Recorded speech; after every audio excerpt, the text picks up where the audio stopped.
Isa nga pong malakas na palakpak para sa ating Panginoon. Hallelujah. Magandang umaga po sa ating lahat. Unang linggo po ng buwan ng Agosto. Ilang linggo na lamang, sasapit na ang Ber. So, alam na natin, parang malapit na naman ang pagtatapos ng taong 2026. Kaya sa umaga pong ito, muli po tayong tumayo bilang paggalang po natin sa salita po ng ating pong Panginoon. Buksan po natin ang ating mga Bible or e-Bible, electronic Bible, sa Proverbs chapter 3, verses 5 to 6. Basahin ko po sa New International Version. Trust in the Lord with all your heart, and lean not on your own understanding. In all your ways, submit to Him, and He will make your paths straight. Pagpalain ng Panginoon ang kanyang masalita na atin pong nabasa. Maaari na po kayong umupo. Sa ibang version, ang sabi niya, in all your ways, acknowledge Him. Pero sa New International Version, in all your ways, submit to Him. Mula po sa talatang ito ay nais ko pong bigyan ng paksa ang mensahe ng Panginoon. Living a life of wisdom. Mamuhay tayo o mamuhay ng may karunungan.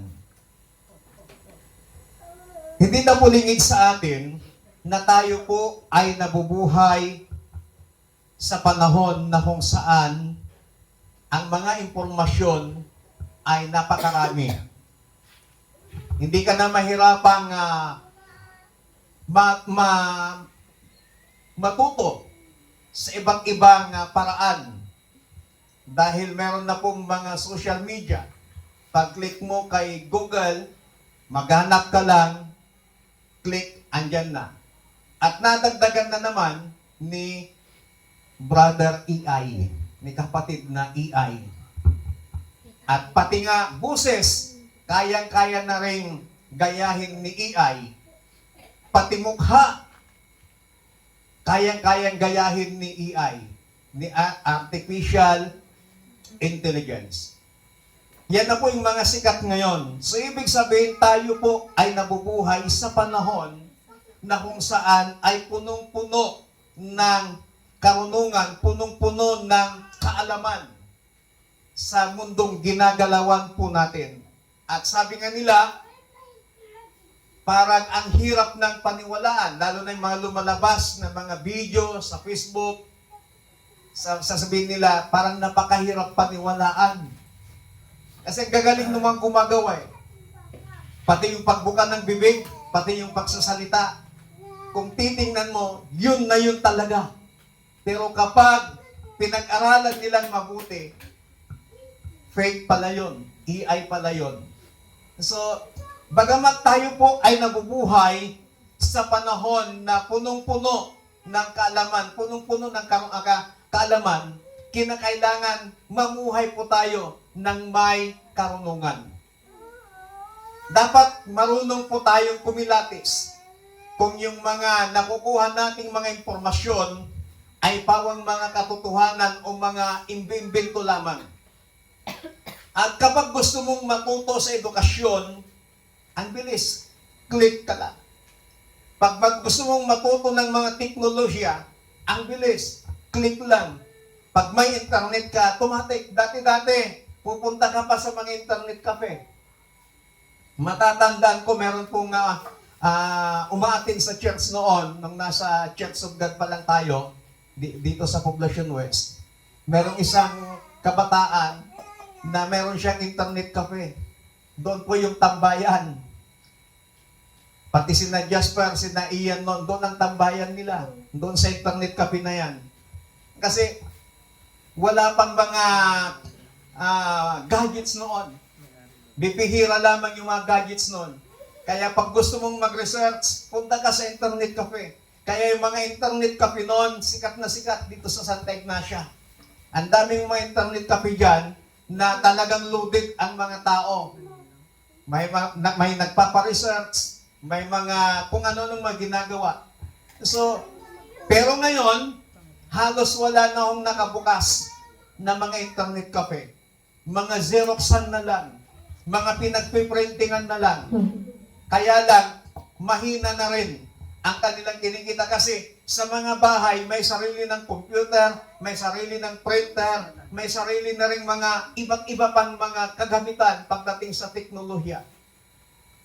Kaya makikita po natin na sa kabila ng mga pagdami ng karunungan, pagdami ng kaalaman ng mga tao, but still people struggle with anxiety, still people struggle with broken relationships, still people struggle with poor decisions, and still people struggles a lack of direction. Punong-puno na tayo ng mga impormasyon sa mundong ginagalawan natin, pero marami pa rin mga tao ang nag-struggle sa kanilang mga buhay, sa kanilang mga decisions, sa mga direksyon ng kanila pong mga buhay. But why? Bakit? Bakit nangyayari ito? Because knowledge is not the same as wisdom. Yung kaalaman ay kakaiba po doon sa wisdom. Ano ba ang pagkakaiba ng wisdom and knowledge? Pag sinabi nating knowledge, tell us what to do.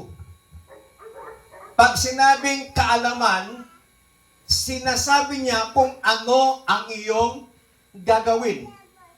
At ito ay nakukuha sa pamamagitan ng pag-aaral. Kaya ka nagkakaroon ng kaalaman kasi nag-aaral ka, doon mo nakukuha yung knowledge. Ano naman itong tinatawag na wisdom?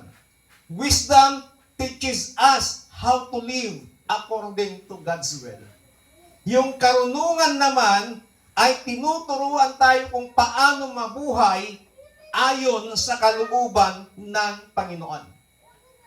Wala na pong ibang tao na nabuhay dito sa ibabaw ng lupa na pinakamarunong, pinaka-wisest man na nabuhay. Wala pong iba kundi si King Solomon. Si King Solomon nagpaalala po sa atin that true wisdom begins not with intelligence but with trust in God. Pinaalala ni King Solomon ang pinakamarunong na tao na nabuhay dito sa ibabaw ng lupa, na nagpapaalala ko sa atin na ang karunungan ay hindi nagsisimula dahil mayroon kang kaalaman, kundi ito ay nagsisimula dahil sa pagtitiwala mo sa ating Panginoon. Kaya ang nais ng Diyos, mamuhay tayo ng may karunungan. We must live with a life of wisdom. Mamuhay tayo ng may karunungan. But how do we live wisely in a world full of uncertainty? Paano tayo mamumuhay ng may karunungan sa mundong ating ginagalawan na walang katiyakan? Hindi natin alam kung anong mangyayari. Walang katiyakan itong mundong ating ginagalawan. Pero paano po tayo mamuhay ng may karunungan? Mula po sa ating binasa, there are 4 biblical principles para tayo po ay mamuhay ng may karunungan. Sa verse 5a, ang sabi po dito, trust in the Lord with all your heart. A wise person trusts the Lord completely. Ang marunong na tao, nagtitiwala ng buong buo sa Panginoon. Ang sabi, trust in the Lord with all your heart. Yung pagtitiwala, ibig sabihin yung pagbibigay natin ng kumpletong pagdidepende sa Panginoon. Pag nagtiwala ka sa Panginoon, yung buong buo, hindi yung 50%, hindi yung 10%, hindi yung 20, hindi yung 30, hindi yung 70, hindi yung 90, hindi yung 95, hindi yung 99.9%. Ano ka pag 99.9%, ano ka, alcohol? Ano ka, safeguard? Kayang-kayang patayin ang lahat ng germs, 99.9%. Pero dapat tayo po ay 100% na magtiwala sa Panginoon. Kapag nagtiwala tayo sa Diyos, ibigay na natin ng buong buo ang ating pagtitiwala sa Panginoon. Ang sabi dito, with all your heart. It means trusting Him without doubt or reservation. Kapag sinabing magtiwala ka sa Diyos ng buong puso mo, yung walang pagdududa, yung wala kang reserba, ibigay mo na ng buong buo yung pagtitiwala mo sa Panginoon. Yung tunay na pananampalataya ay naipapakita, naipapahayag hindi lamang sa panahon na namumuhay tayo ng may karangyaan, but also during the time of seasons of trial. Sa panahon na tayo po ay nasa mga ibang-ibang uri ng kapagsubukan sa buhay, kailangan andun pa rin yung pagtitiwala natin sa Panginoon.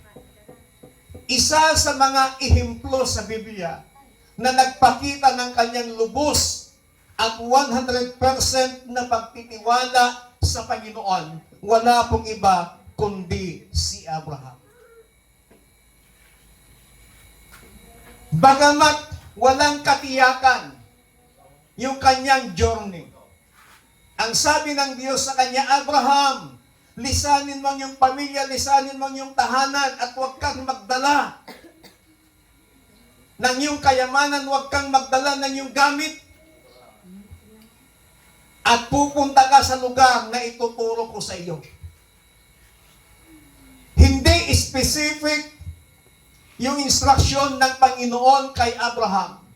But Abraham trusted God. Nagtiwala si Abraham sa sinabi ng Panginoon. At isa sa mga pagtitiwala ng Abraham na ipinakita niya dito, yung pinangakuan siya ng Panginoon na gagawin kitang ama ng maraming bansa. At during that time, wala pa silang anak. Ilang taon na si Abraham. Maraming panahon, maraming pagsubok, pero ni minsan, hindi question ni Abraham ang Panginoon, Lord, asan na yung pangako mo na magkakaroon ako ng anak? Asan na yung pangako mo na tatawagin akong ama ng maraming bansa? Ni minsan, wala pa akong anak. Hindi nagtanong si Abraham sa Panginoon ng ganong tanong. But nagtiwala pa rin siya sa Diyos kung anuman yung ipinapagawa sa kanya ng Panginoon, kung anuman ang yung sinabi ng Panginoon sa kanya, pinagtitiwalaan niya ito ng buong puso. At nung makita ng Panginoon yung pagtitiwala ni Abraham, ang sabi ng Bible, pinagpala ng Diyos si Abraham at pinagkalooban niya sila ng kaisa-isang anak na walang iba kundi si Isaac. At alam niyo ho ba kung ilang taon noon si Sarah at saka si Abraham nung nagkaroon sila ng anak? Si Sarah 99 years old. Si Abraham, 100 years old. Grabe po nung panahon po nila. Ngayon, pag nagkaanak ng 50 years old, sabi na, ha? Nagkaanak pa kasi tawanan. Pero nung panahon ni Abraham, 100 years old, 99 years old. Kasi nakita ng Diyos yung pagtitiwala niya sa Kanya. Abraham trusted God with all his heart. Kung nagawa ni Abraham na magtiwala sa Panginoon ng buong puso, Sana magawa din po natin. Kasi tao din si Abraham na katulad po natin. Mas mahirap pa nga yung sitwasyon nila noon. Mas mahirap pa nga yung panahon nila noon kaysa sa panahon natin ngayon. Ang hirap magtiwala noon sa Panginoon sa kanilang panahon kaysa sa panahon natin ngayon. Pero kapatid, kaibigan, sana ibigay natin ng buong puso ang pagtitiwala natin sa Panginoon. Ang tunay na taong marunong nagtitiwala ng buong puso sa Panginoon. Kaya kung ikaw ay nagtitiwala ng buong puso sa Panginoon, ikaw yung taong marunong. Trust God when our family is facing difficulties. Trust God with all your work and livelihood. Trust God in making life-changing decisions. Sa lahat ng pagkakataon, pagtiwalaan natin ang Diyos. Meron isang tao na lumapit sa akin. Umiiyak. Tinanong ko sa kanya, bakit ka nagrebelde sa Diyos? Alam mo yung mga nangyayari sa iyo ngayon, ginigising ka ng Panginoon. Bumalik ka sa Diyos. Magsimula kang muli para sa iyong mga pamilya, para sa iyong mga anak.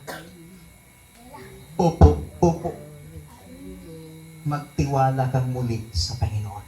Yun ang sabi ko sa kanya.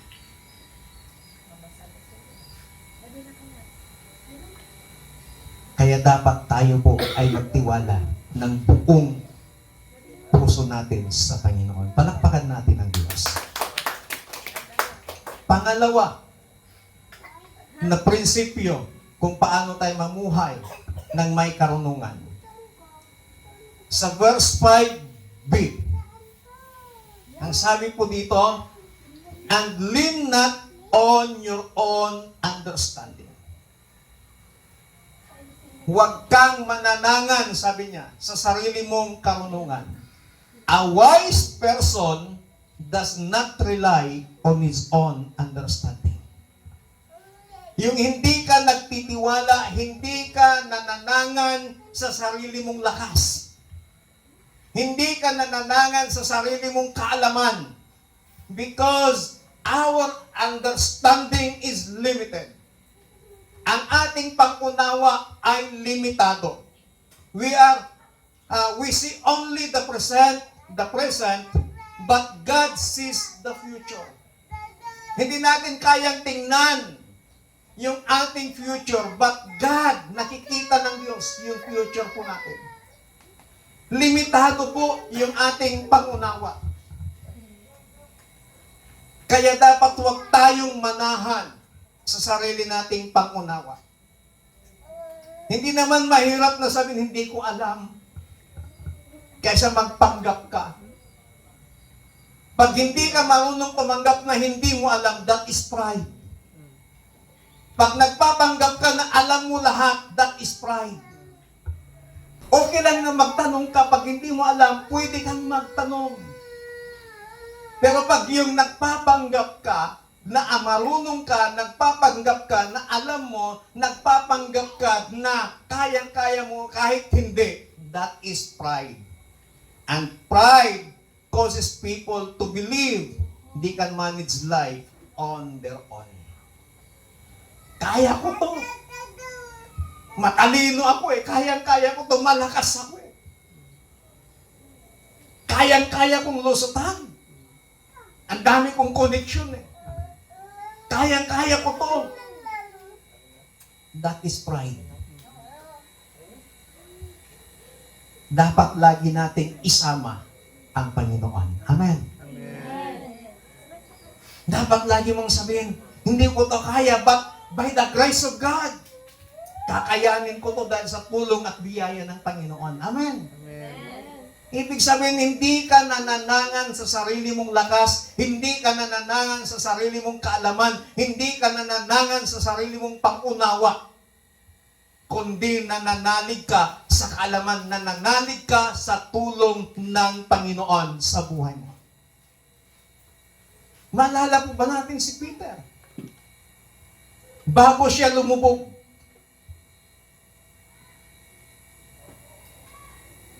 habang sila'y nasa bangka, nagpakita sa kanila si Jesus na naglalakad sa ibabaw ng tubig.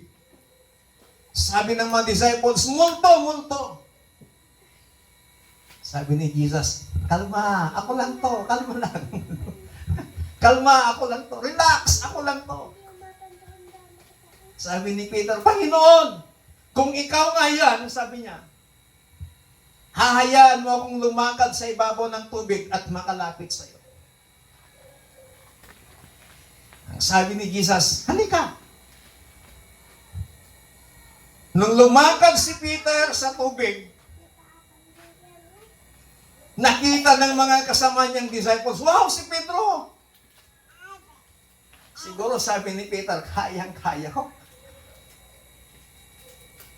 Biglang dumating yung malakas na alon. Dahil sa takot, lumubog si Peter. At paglubog niya, sabay sigaw, Diyos ko, tulungan mo ako. Agad siyang tinulungan ng Panginoon.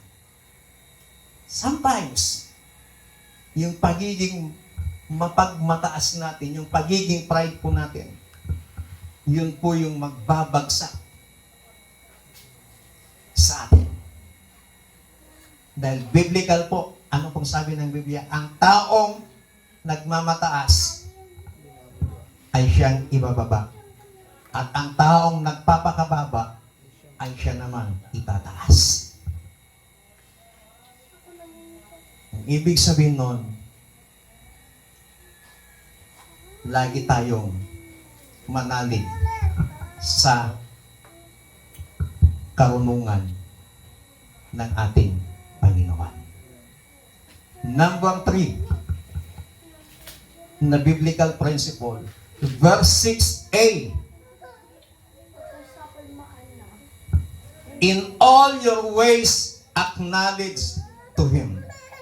Sa ibang salin, ang sabi niya, in all your ways, acknowledge Him.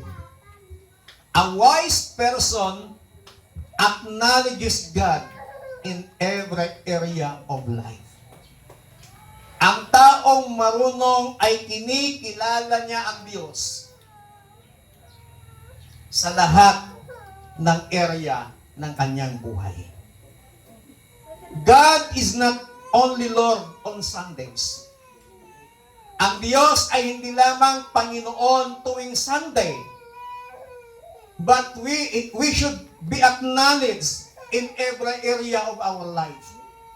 In our family, sa loob ng ating pamilya, sa loob ng ating mga karera, mga trabaho, sa loob ng ating mga negosyo, sa loob ng ating mga pag-aaral, edukasyon, sa loob ng ating mga finances, sa loob ng mga ministry, sa loob ng anumang klaseng paglilingkod, dapat kilalanin natin ang Panginoon. Amen. Kapag kinikilala mo ang Panginoon, isinasama mo siya sa mga desisyon na ginagawa mo, isinasama mo ang Panginoon. Sa iyong pamilya, isinasama mo lagi ang Diyos. Kapag may problema, isinasama mo lagi ang Panginoon.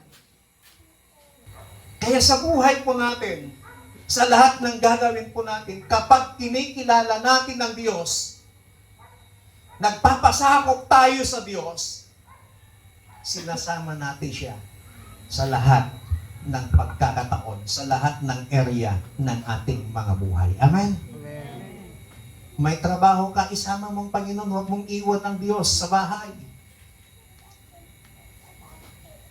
Isama mo siya sa trabaho. Kasi sa trabaho, maraming stress. Pag iniwan mo ang Diyos, pagharap mo sa stress, baka sasabog ka lang, pero pag kasama mo ang Diyos, nagiging kalmado ka sa lahat. Stress na yung mga kasama mo, pero ikaw kalmado pa rin.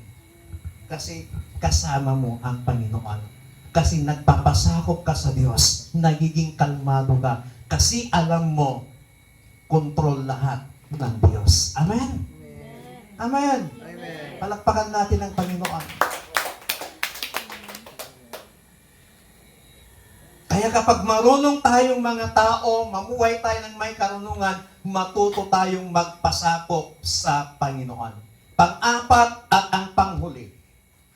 Sa verse 6b, ang sabi po dito, and He will make your paths straight. Sa ibang bersyon ng Biblia, ang sabi niya, and He shall direct your path.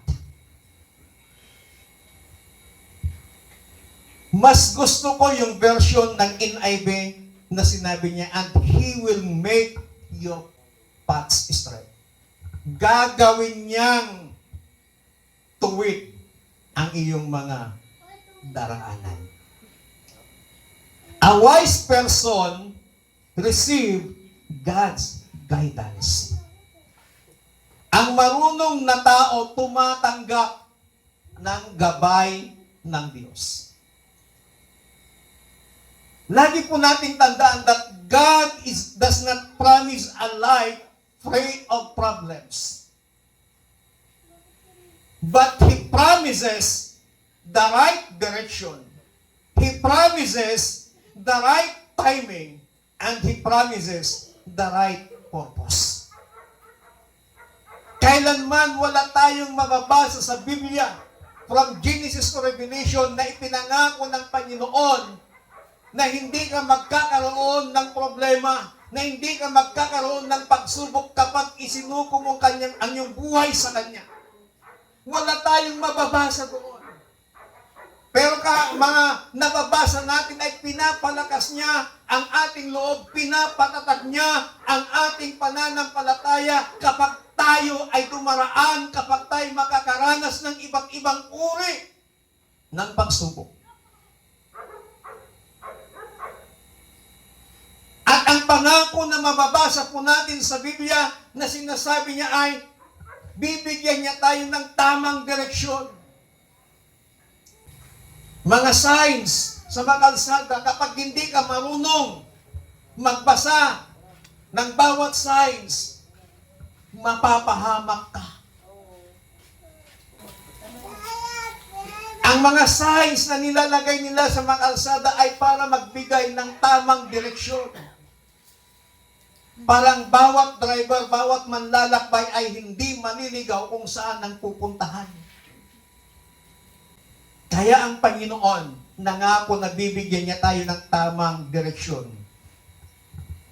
Kapag tayo ay marunong tumanggap. Ang sabi niya, He will make your paths straight. Plural yung ginamit niyang paths. Ibig sabihin, maraming daraanan. Sa ating paglalakbay bilang isang mananampalataya, God promises the right direction, the right timing, and the right purpose. Dapat marunong tayong tumanggap. How does God guide us? Paano tayo ginagabayan ng Panginoon? Ginagabayan tayo ng Diyos sa pamamagitan ng Kanyang mga salita. Ang dami nating nababasa sa Kanyang mga salita. Kapag ikaw ay natatakot, kapag ikaw ay nag-aalinlangan, merong sinasabing Panginoon, "Fear not, for I am with you." Ginagabayan tayo ng Panginoon sa pamamagitan ng ating panalangin. Ginagabayan tayo ng Panginoon sa pamamagitan ng Kanyang banal na Espiritu. Ginagabayan tayo ng Panginoon sa pamamagitan ng mga godly counsels. Yung nagsisik ka ng advice, nagsisik ka ng counsel, Tapos nung in-advisean ka ng makajus na advice, hindi mo rin ginawa. Tapos ngayon lalapit ka na naman, magsisik ka ulit ng advice. Dapat marunong tayong tumanggap. Ginagabayan tayo ng Panginoon sa pamamagitan ng kanyang divine providence. Mga kapatid, when the next step is unclear, remain faithful to what we have already known, to God's will, and wait patiently for His guidance. Ang taong marunong nagtitiwala ng buong puso sa Panginoon. Ang taong marunong ay hindi nagtitiwala sa kanyang sariling lakas, pangunawa. Ang taong marunong kinikilala at sinasama ang Diyos sa lahat ng aspeto ng kanyang buhay. At ang taong marunong tumatanggap ng gabay ng Diyos. Kung meron ka ng apat na to, isa ka sa wisest man na nabubuhay sa panahon ngayon. Tayo pong lahat ay tumayo.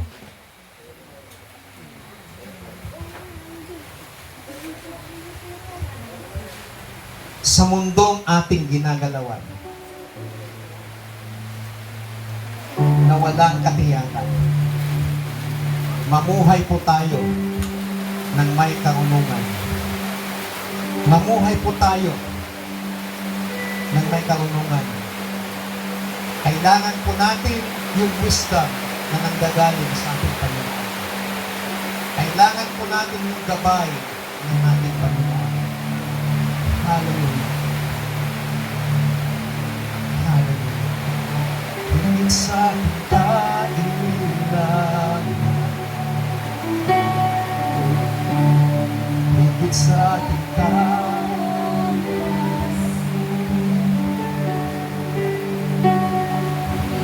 sa aking isipin ay kaya mong gawin. Higit sa aking kalakas,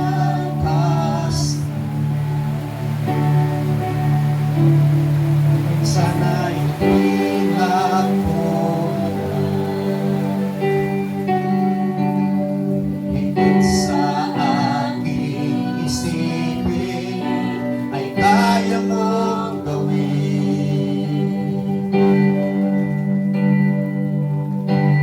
Bawat araw ko ay hawak mo, di mangangamba sa piling mo. Bawat araw ko ay hawak mo, bawat araw ko ay hawak mo,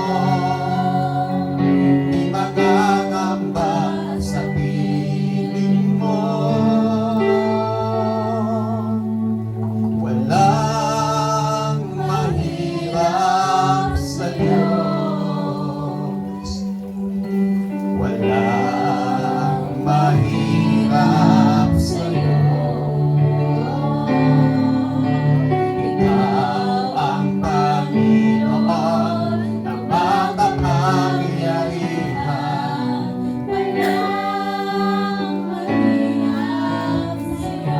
Walang mahirap, walang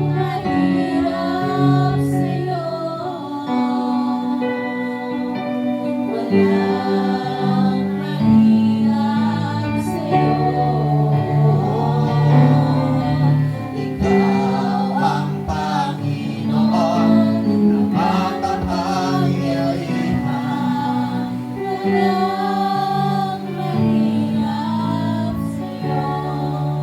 Panginoon, sa umagang ito, maraming salamat sa iyong mga salita. Help us, precious Holy Spirit, to live a life of wisdom. Sa mundong aming ginagalawan, napakarami pong mga kaalaman